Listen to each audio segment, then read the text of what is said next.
The Bermuda Triangle covers approximately 500,000 square miles in the Atlantic Ocean, and many believe that over the past 100 years, the triangle is responsible for a high number of unexplained disappearances, reportedly claiming dozens of planes, ships, and over 1,000 lives, among which were a sortie of Navy Corsair fighters.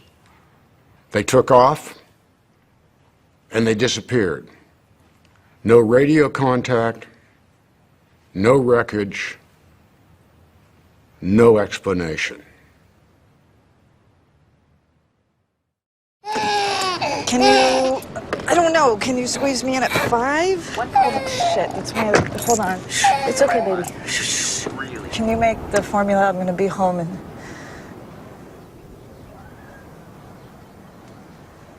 Sam? Sam? Daddy! Sam! Sam! Where are you? He was right in the car seat! Sam! Where are you, Sam? Sam, where is he? He was right in there! I don't understand! Sam! Sam! Sam!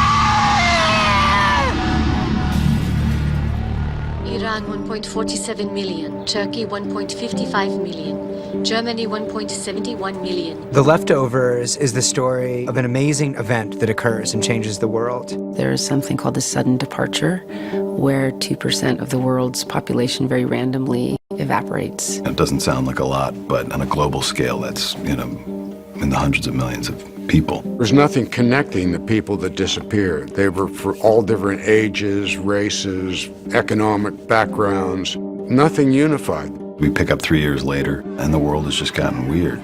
The thing about the 3-year gap and picking up the story later is people have absorbed this blow and are really trying to figure out how do we go on from here. And now, for those who want to, let us pray for mercy and forgiveness and the return of those who have left us. The story concentrates on a small New York suburb of Mapleton, New York, where we have lost 100 people. Not bad people, children, families, babies, gone. Our story focuses not on the people who have gone, but the people who remain. We are watching the story of one family, and that family is led by a guy named Kevin Garvey. He's the chief of police in this town. One of the things that I actually loved about the character is that he basically is getting pulled from several different sides, from his family, from his job. His son, who is a college-age son, is wandering the country and completely and totally out of touch with Kevin. He's trying to find himself in the sense of, what is it all about? What is this? Why are we even here? And does it matter? Jill's Kevin Garvey's daughter. She is 17 and in high school. Not only is she like a high schooler that has to deal with all sorts of problems, but she's dealing with a dad who's not 100% focused on her because he is the chief of police and he has a lot of chaotic things to deal with. Kevin is basically just trying to put one foot in front of the other, do his job in a world that may be crumbling. Where were you?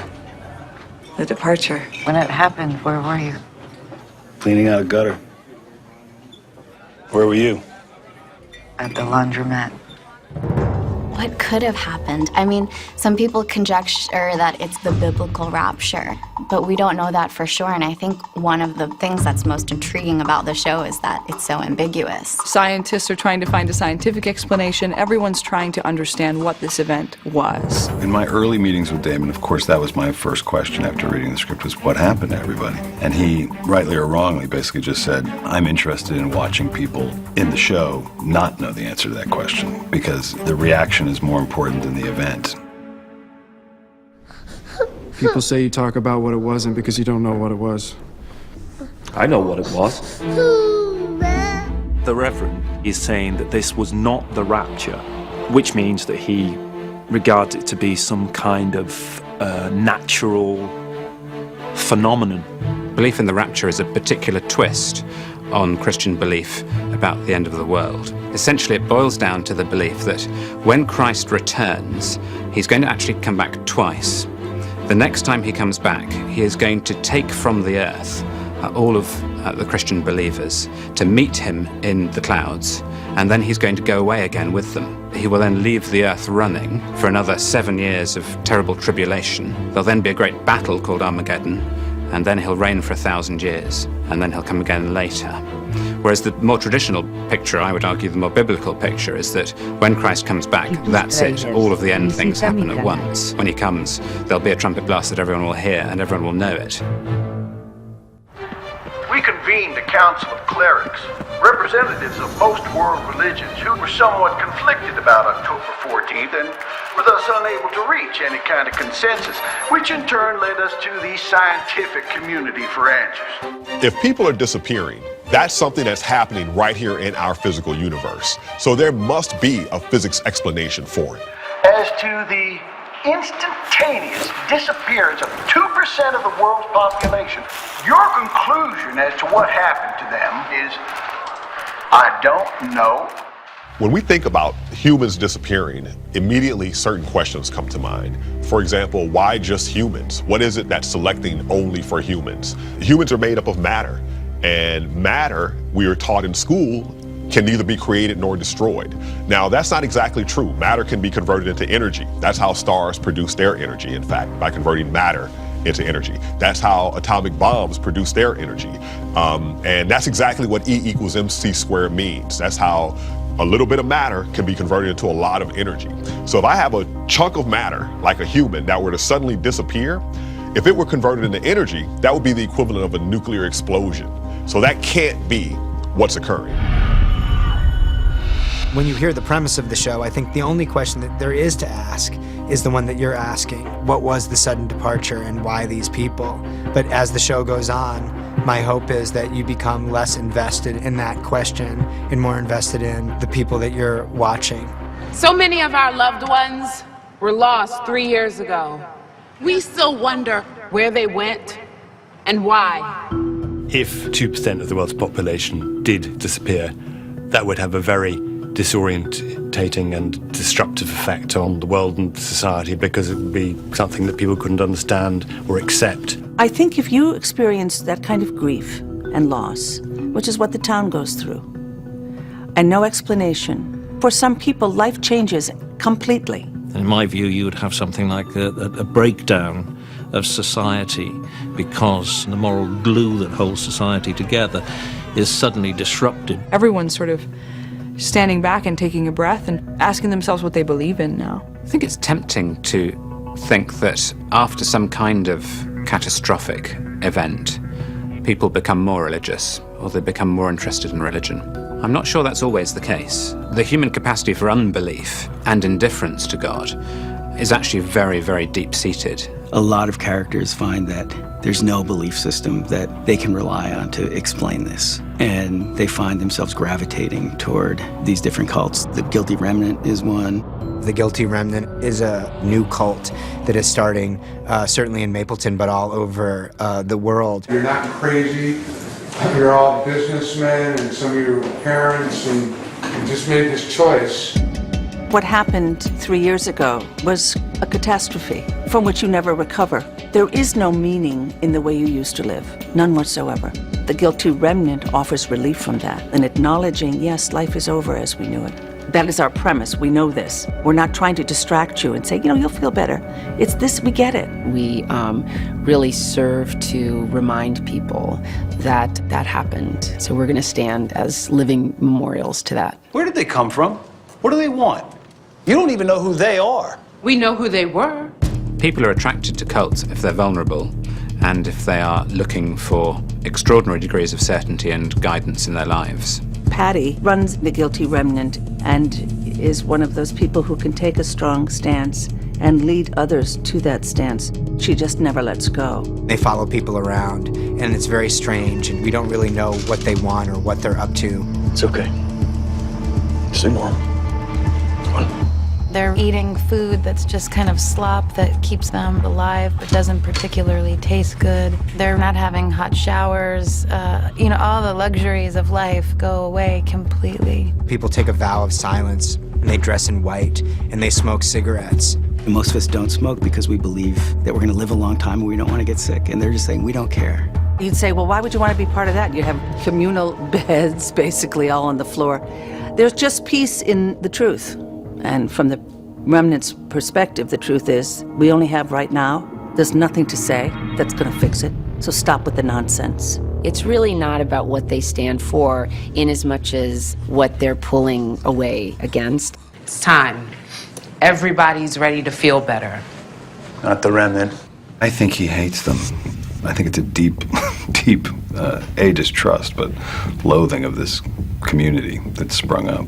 They become a real nuisance. All units on foot, north side of the park, now. They provoke aggression and hatred. Go, crowd, go! Fight now! Fight! Just our presence and kind of what we trigger in people, but we don't fight back. We just stand to bear witness. The grief that the town feels and the judgment that we are placing upon them for trying to return to their lives, that's enraging to people, I would imagine.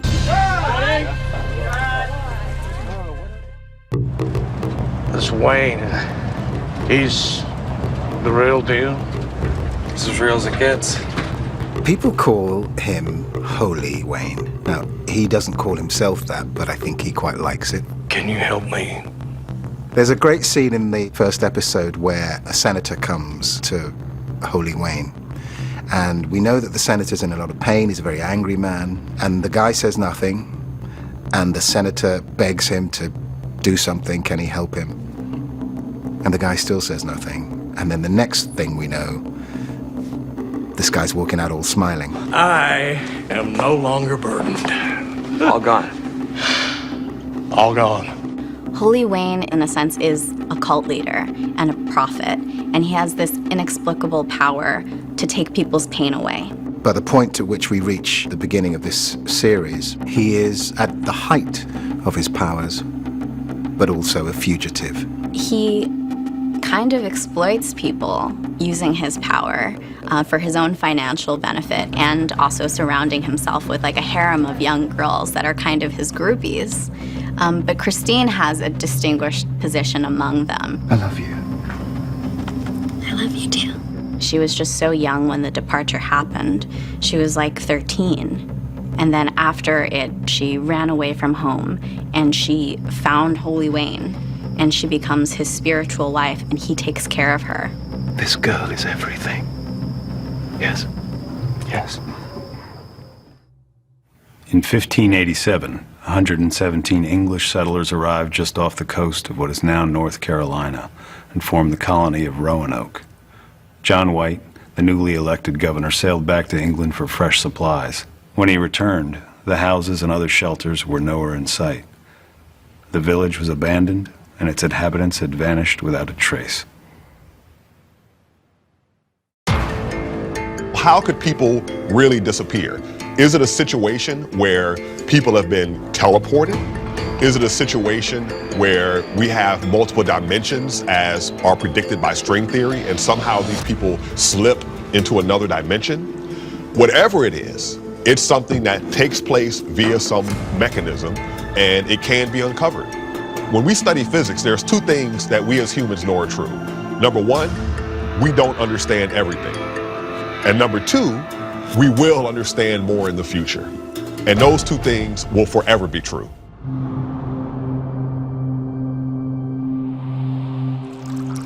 Matt Jameson is an Episcopalian reverend.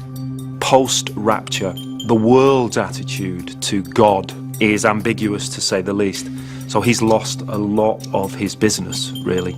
And indeed, from a personal point of view, his own relationship to God has become very complex. He feels that he should have been taken because he was a true believer. And that was the promise, as far as he was concerned, of the biblical rapture, that Jesus' true followers would be reunited. It wasn't the rapture! They were no better than us! I have proof! We see him in the pilot claiming that it wasn't the rapture, certainly not the rapture as predicted by the Bible. He becomes a kind of investigative reporter, digging up dirt on the people who disappeared to show that they were not good people, that it could not have been the rapture because bad people were taken. He starts to publish a pamphlet about various people who were taken and the skeletons in their closets. This becomes a kind of almost terroristic act within the community to go after people who are gone. In that very human way, he justifies it by telling himself that God chose him to remain, to do the dirty work. What do you believe in, Matt? Do you know where my family went? Do you know what it was? He articulates to his sister Nora that the sudden departure was a test. It was a test for what comes now. He sees it in the way that Job saw the various trials which were visited on him. The loss of his children, the loss of his wealth, the loss of everything. He sees himself as the shepherd. Do you know who that is? Nope. Her name's Nora something. She was at Heroes Day. Her husband and her kids all disappeared. Nora, she occupies a very elevated position in this town because she's the most grief-stricken person in this tragedy of tragedies. She's lost the most people in this small town. Their names were Doug, Jeremy, and Aaron. When you have a tragedy occur the way that what has happened to Nora has happened, it becomes your identity. I'm so sorry. No worries. Let me get you another one. No, it's fine. I've got to be somewhere anyway. Sorry. If she chooses to try and let go of that grief and pain, then who is she? And I think that's the question about her that I think is really compelling and something that everyone could relate to. Kids okay? Yeah, Jill, she's fine. Tommy's still out west, I think. Just because he doesn't check in as often as he should doesn't mean he doesn't love you. Scott Glenn plays Kevin Garvey Sr., Kevin's father, who is the former chief of police. I was the chief of police of this town when this big disappearance happened. His father went insane, you know, and the big question is his father the most sane person in the town, or is he the most insane? I've been committed to a high-security mental institution because I've started hearing voices, and the voices are from a very profound and high place. In the normal world, we would just assume that this guy was nuts. But in this world, we have to allow ourselves for the possibility that the voices that he's hearing are real. They said they sent or are sending somebody to help you. Help me with what? I don't know. But whatever it is, you might want to keep it to yourself. See, if we do it in Kauai, then half the guest list won't even show up, which is kind of the point, right? When we find Meg in the first episode, she's feeling very suffocated and angry and frustrated in her life and in her world. So I know that this is all a little overwhelming. And planning a wedding is a big deal. It's not actually. What? It's just a party, right? We're exchanging vows. That's not the wedding. She's got a lot of turmoil going on inside of her and a lot of angst. And then the GR show up and they're following me. Why are you following us? You're everywhere! Go! Away! Come on. In the pilot, Meg was written as a 20-something-year-old redhead. And there was only like one scene. For some reason, I fell in love with her and I was completely drawn to her. And I knew that I had to be her. Yo, ladies. Want to get stoned and play some ping pong? We're already stoned. Oh, okay. Then we can skip right to the ping pong. The overall effect of, in an instant, if 2% of the world's population disappeared, is that it could happen again at any time without warning. Everyone's having a different reaction. Everyone's trying to come to terms with it in their own kind of way. The teenagers in particular are getting pretty hedonistic and disconnected and reckless, more so than teenagers usually are. They're pushing the limits, but I think teenagers are always doing that. It's amped up with the unknown. Tragedy can lead people to nihilistic ways of living. The young people are like, all bets are off. Nobody's going to college, so we might as well just like drink and get stoned. The kids are certainly less inclined to sit around and mope and wonder why this thing happened. But there is this magnification that occurs in a world that feels like it's spinning a little bit out of control. If something terrible happens and somebody can find no hope in the face of it, it's not really surprising that if they stare that fact in the eyes, so to speak. Perhaps they turn to a hedonistic way of living, just seeking pleasure because everything's meaningless and pointless. Tráilers. Visita mi canal. It was 1878 in Quincy, Illinois, when 16-year-old Charles Ashmore went to the well to fetch a bucket of water. When he didn't return, his father and sister set out to look for him. All they found were clear footprints in the snow that stopped abruptly. There was no sign of a struggle, just footprints that ended on the way to the well. He was simply gone.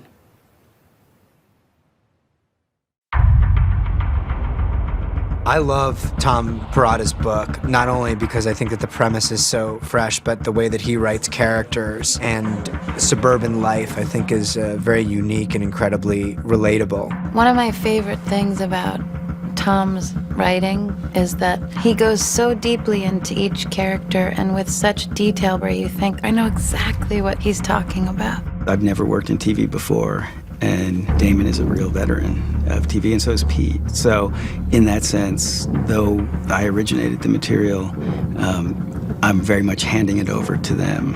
And can you go long on her? Yeah. Kind of pick her up, you can make her kind of dirty if you want.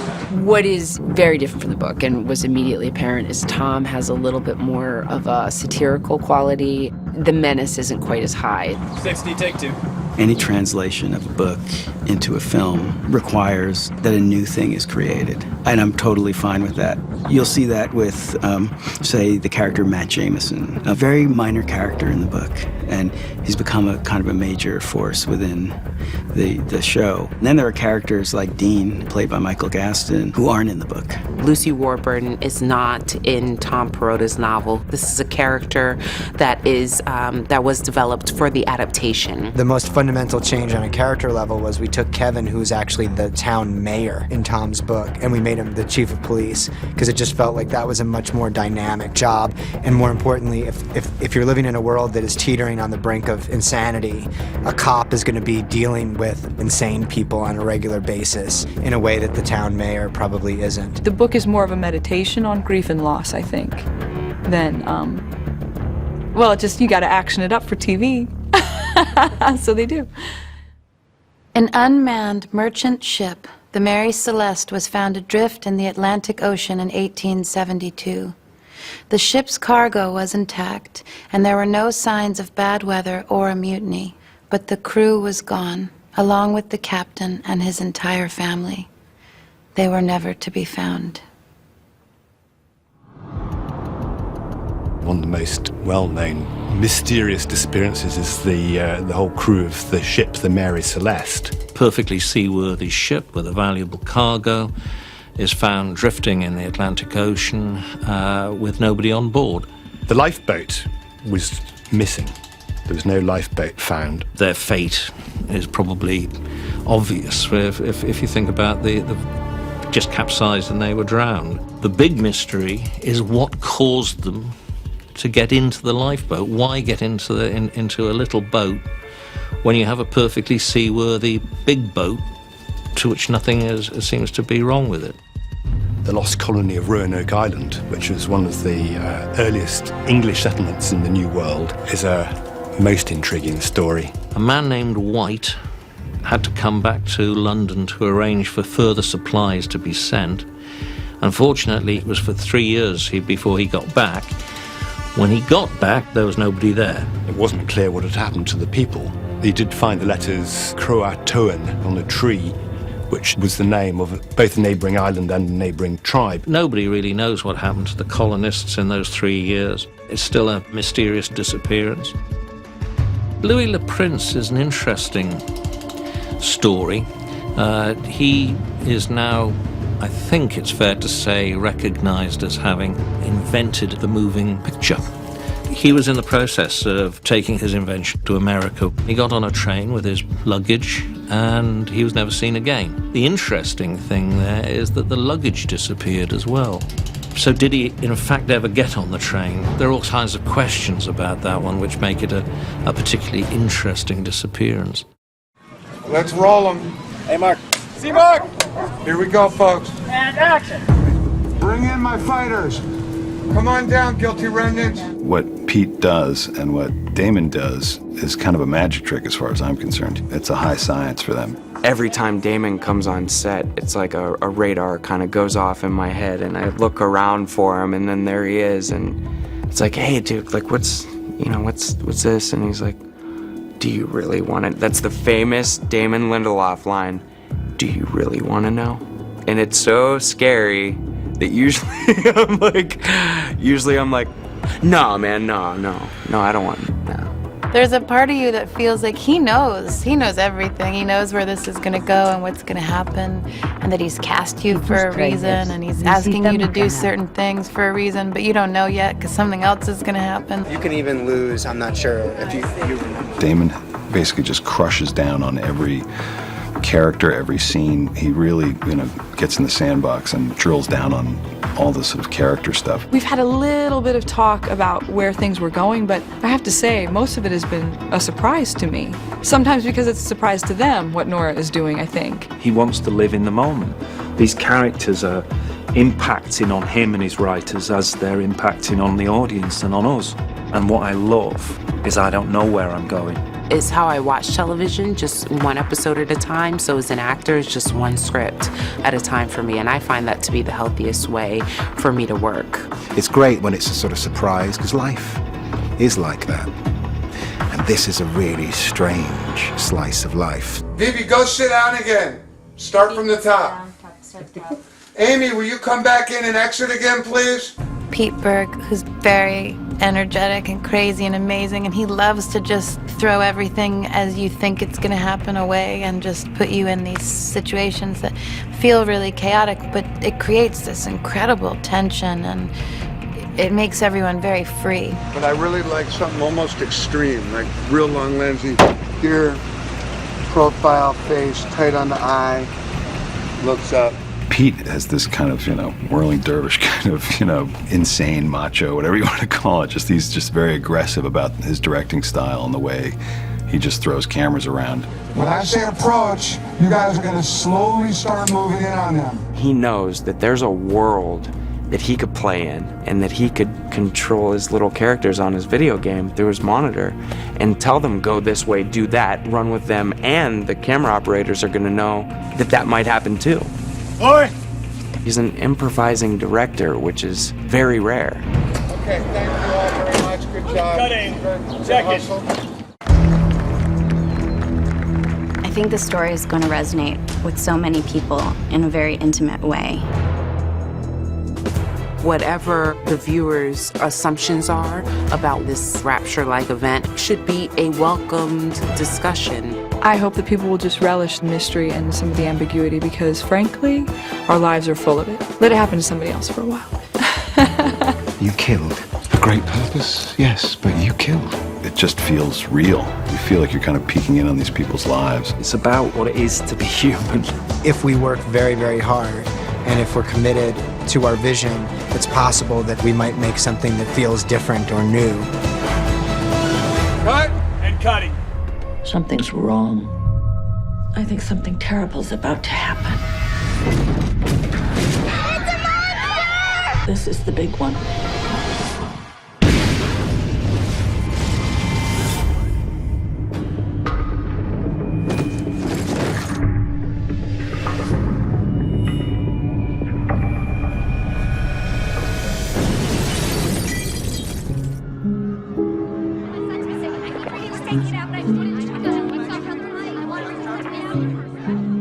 Has it been 3 years since since we first fell in love?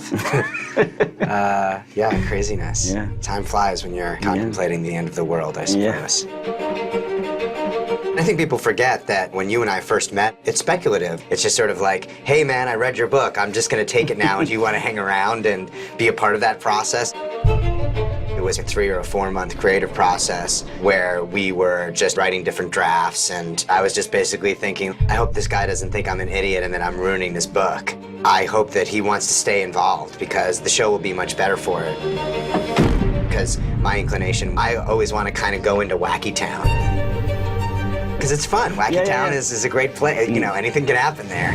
And you are more inclined to sort of stay in Reelsville. And I think for the betterment of the show, it lives in the kind of like crossover in that Venn diagram between Wacky Town and Reelsville.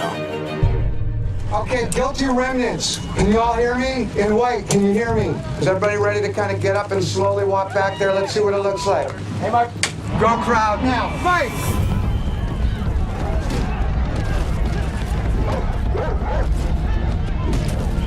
Cut it, good. Going from a novel to a series, the series is just going to be bigger. I was such a fan of Lost. It was full of life and full of stories, and they had this ability to look at this character, that character, and suddenly go deep with them. And that felt very novelistic to me in our world of The Leftovers. I think particularly of the way Patty Levin grew from, she was a figure of some gravity in the novel, but she was not an antagonist. What the fuck does that mean? When an actor is telling you what the character wants to be, if you are smart enough or lucky enough to recognize that when it happens and then you just basically grab on and follow it, that's the most exciting thing I think about television. There's an improvisational quality to it. You know, we're shooting the pilot and basically there's nothing behind it yet. So much of that process of writing episodes 2 through 10 was informed by the experience that we had while we were shooting the pilot. Lori! Lori! Get on my way. When you look at the pilot, that scene at the Guilty Remnant house where Kevin shows up, yes, looking for Laurie after the riot. Laurie, it's time to come home. Jesus Christ, I'm trying to talk to my wife!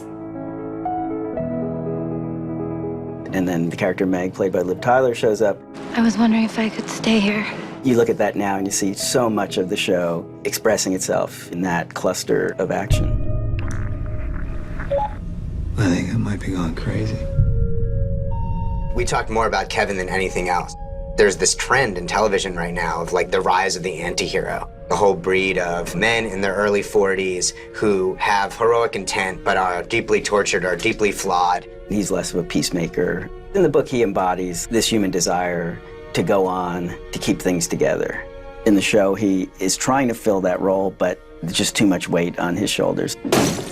You watch this guy get frustrated over and over again, pushed to the brink of actual clinical insanity and somehow emerging at the end, not undamaged, but kind of with what he was hoping to get. I remember when we got to the point where Wayne says to Kevin, make a wish, anything, and I was pushing for, like, he should say, I want my family back. Just having the audience know what it was that Kevin wanted, and you're like, he doesn't need to say it.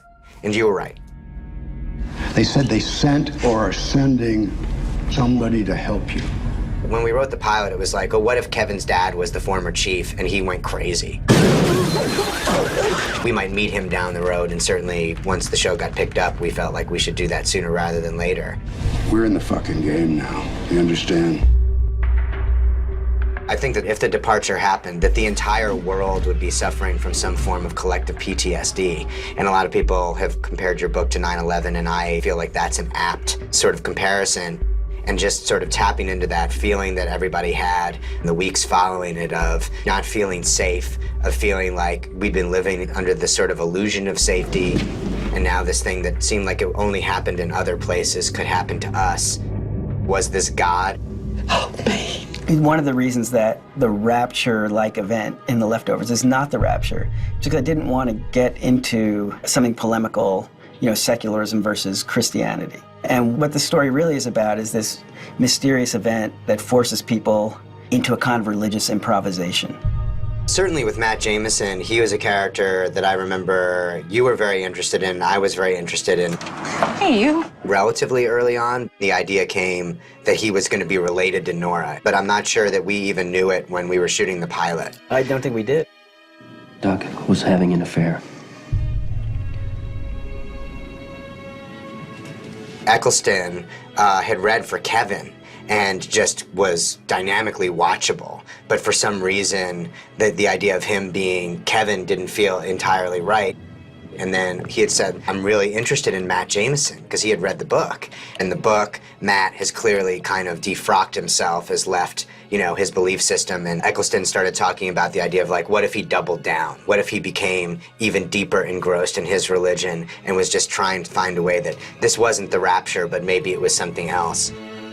I really thought he was going to be an important character in the book. He was upset because I'm a believer. If there was a rapture, I should have been taken. Why are you here? It wasn't the rapture. They were no better than us. I have proof. The book turned out not to really have much to say on that subject. And then once we had this dynamic actor playing this role, he started to find a space within the show. And I just remember the phrase double down, and that really resonated. 20,000. Good luck. Later on, that was reflected in the roulette sequence. 20,000 on red. Where he is literally now doubling down on every spin.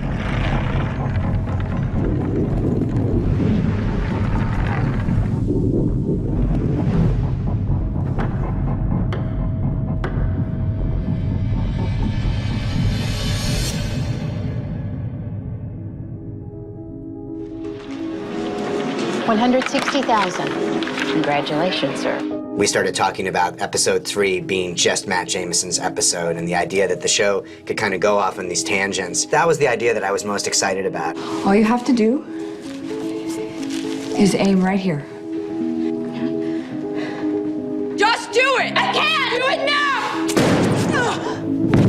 The 6th episode, Guest, the Nora episode, everybody was sort of like, I really love this episode. I lost everyone.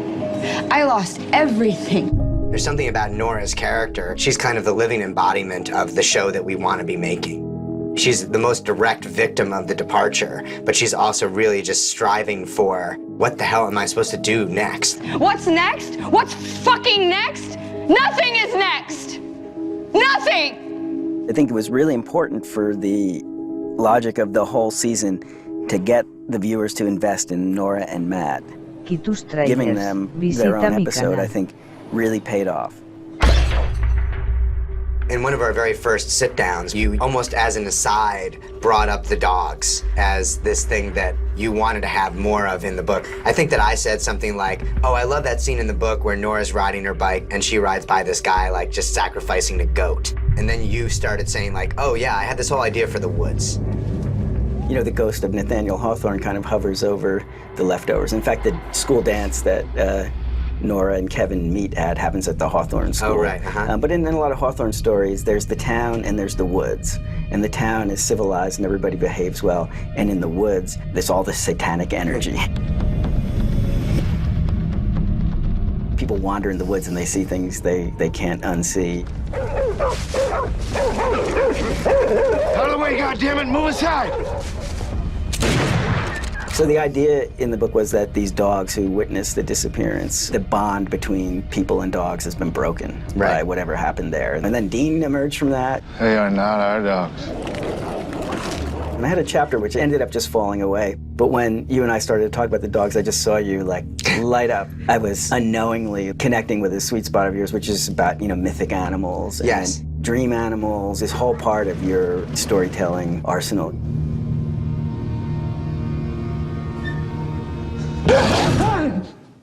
Any dog that bore witness to the departure just instantly sort of snapped and ran off to the woods, and now they were all feral. I was like, oh, what a great cautionary tale for somebody to be able to say, that's gonna be us. Dogs are just animals. They just go primal, man. Same thing's gonna happen to us, it's just taking longer. By the time we got to the finale, we were sort of like, what if this dog is not feral anymore? So that chapter that never got written really became this highly functioning metaphor for the entire first season of the show.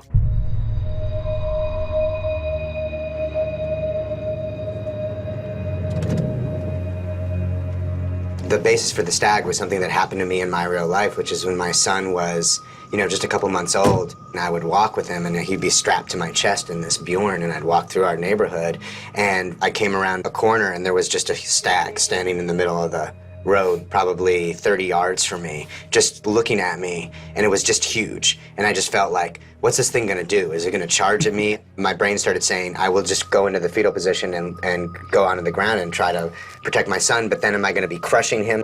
And then it just sort of trotted off in the other direction. But I remember just sort of feeling in that moment, this thing isn't supposed to be here. Oh, wait a minute. We're not supposed to be here. And those thoughts felt so leftoversy, where it's a very normal suburban idea to see a deer walking down the middle of the street, but it's not normal. It shouldn't be normal.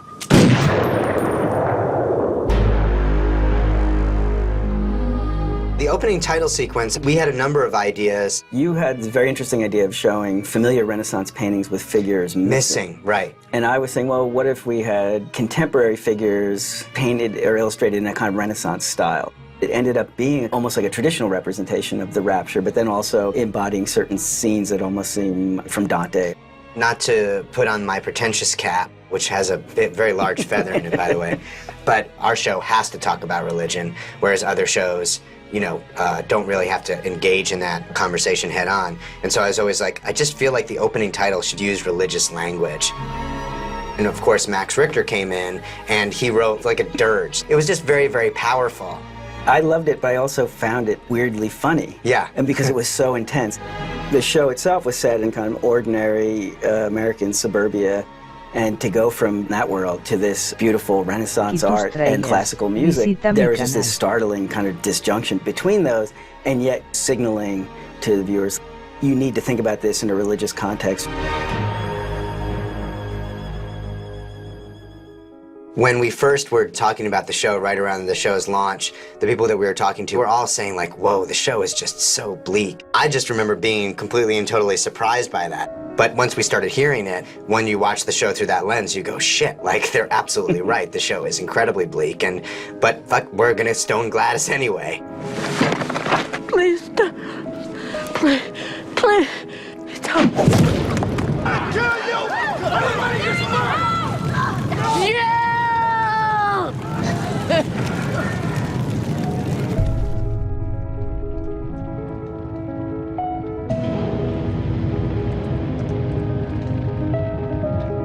The most heartening thing that came down the pike is that by the end of the season, the people who sort of stuck with the show felt like you had to move through that phase of things in order to get to where we got to. And some people found it really helpful to use it as a way of understanding their grief or reflecting on it and recognizing that the story was evoking really deep and powerful emotions and taking them to a dangerous place. The pleasure that I felt when I would get the cuts was just excitement. I've never seen this on TV. I've never seen it in film. This show is doing something that hasn't been done before. I have a reputation for, and I'm getting more comfortable with embracing that reputation as doing stuff that can be divisive. It generates a broad range of feelings over a spectrum, and it's all in the eye of the beholder. And to me as a storyteller, sure, it's great to make something that everybody can love, but it felt like we'd made something powerful and difficult that people were disturbed by in a really useful way. All of us, no matter what we've suffered, Please! Help! we still feel pain. I don't want to feel this way anymore. Then let me take it from you.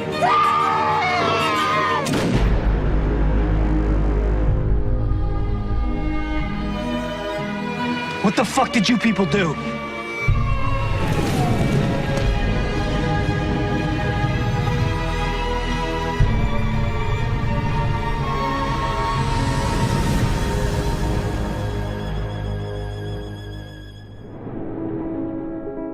We started talking about what the second season of The Leftovers might be. First off, we're gonna shake things up a bit moving forward. The ending of Tom's book is Nora Durst standing on Kevin Garvey's porch with a baby in her arms saying, "Look what I found." But then the question becomes, now what? Most TV shows, you're just gonna have to break up Kevin and Nora. Like, I don't wanna do any of the obvious. Season 1 ends with a glimmer of a new family being created, literally out of the fire of the finale. And Season 2 will explore whether this new family can survive and under what circumstances. It's not a family that has a lot of cohesion in it. You know, there's several very broken components, even right down to the dog. Either the acquiring of this family will give him some calm, some light, maybe, but it could actually do the opposite. I know I speak. I know I don't go back to the GR, and I know that I'm with my son. I do know there's a big location change and shift. What if the next season didn't take place in Mapleton at all? And that question became the birth of what we're going to do next. And anyone who suggests otherwise is probably trying to start his own cult. Oh, some bad shit's coming and there's no getting around it. Holy Wayne was another attempt to locate an authentic religious response to the departure. I can give you anything you want. The question for any cult that has a charismatic leader like this is what happens when that leader dies? Get up right now! that will be an interesting question for the leftovers. I don't understand you. All I'll say in regards to Patty Levin is what Patty says to Kevin in the finale. You do understand.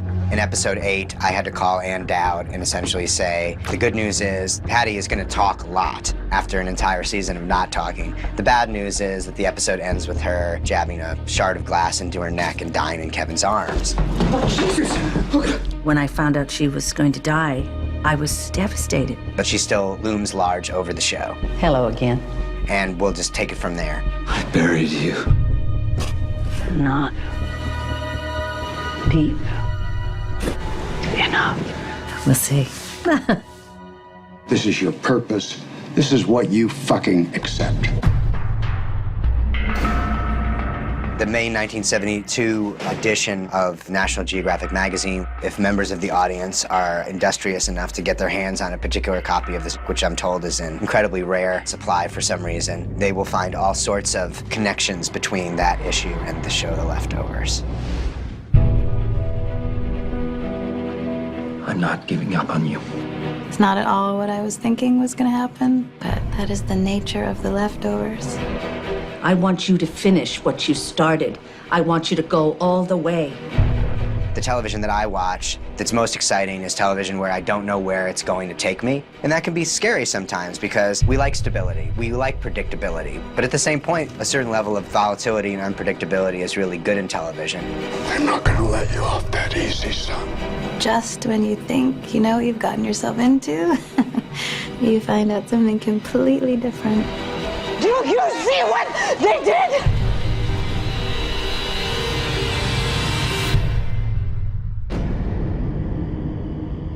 Everybody's ready to feel better. Not the remnant. They're gonna come tomorrow. And somebody's gonna get hurt.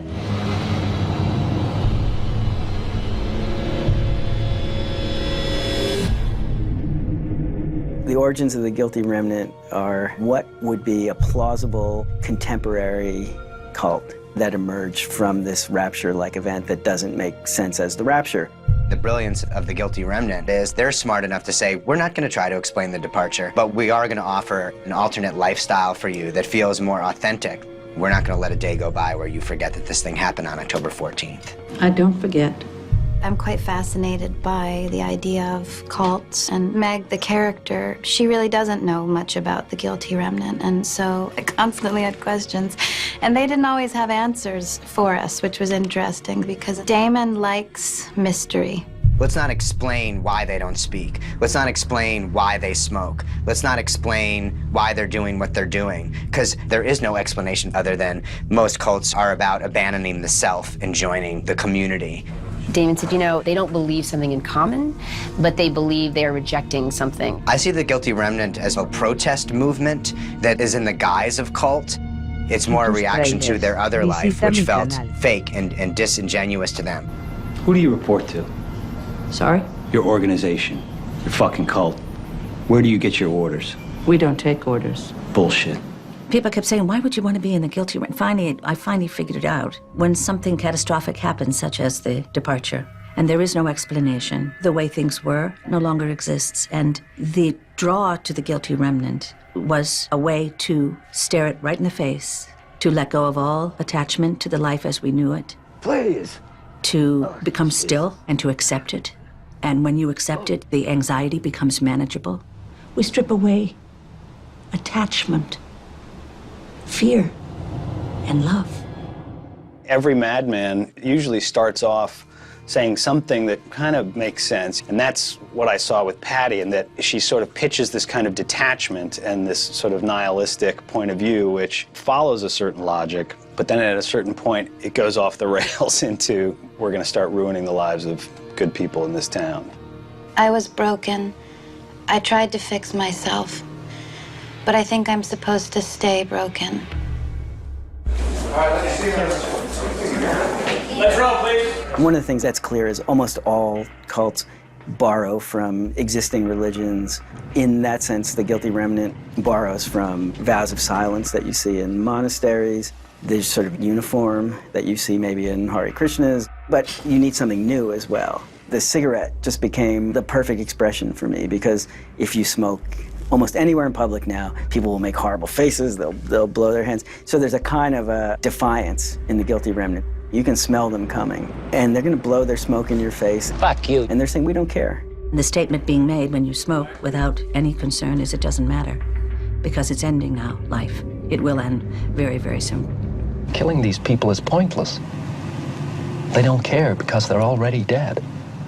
My major in college was comparative religion, so I'm very interested in nascent cults and early cults. And in terms of the guilty remnant itself, the first thing I did was read the book. And at the read-through, Damon said, let's go for a walk. And so we walked around Central Park for 2 hours, and we spun Laurie's backstory. And it was fantastic. Good morning. Patty, you ready to come in? Because of Laurie's profession, she's an empath. She was feeling it all. You know, we tracked very specifically those 3 years and how long I hung in there. It's gonna get better, it's gonna get better. And meanwhile, Patty is stalking me. What Amy is bringing to this is that she's an immensely appealing broadcast series lead. So if the guilty remnant could get her, they can get your mom, they can get your wife, they can get your sister. Motherfuckers, once I think. What the fuck do you want? Why the fuck are you following us? Meg is a shattered individual, and I bought it completely from Liv. Pretending like everything was normal was really pissing her off, and she just had a lot of rage inside of her, and the GR gave her an outlet. And I always had this fantasy that she sort of escaped in the night, like she just snuck out when her fiance was sleeping. She was just gonna sort of go try it out for a few days and see what happens. Maybe for just a couple of nights. She can't find a way back into life as we know it. She's tried absolutely everything, and that doesn't exist for her.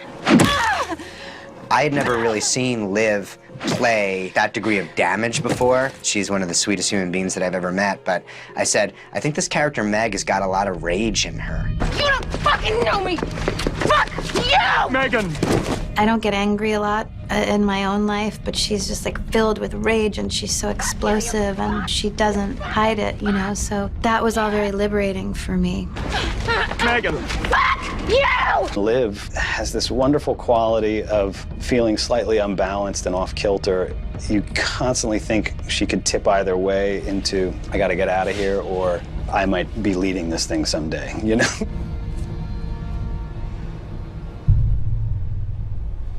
I like not talking on film. Certainly, I had to be even clearer on what the scene is. It was a challenge for us as writers, because we would have an idea that they were trying to convey, and sometimes it would come out as a whole sentence, and you realize it would take forever to write that, so we had to keep boiling it down, boiling it down.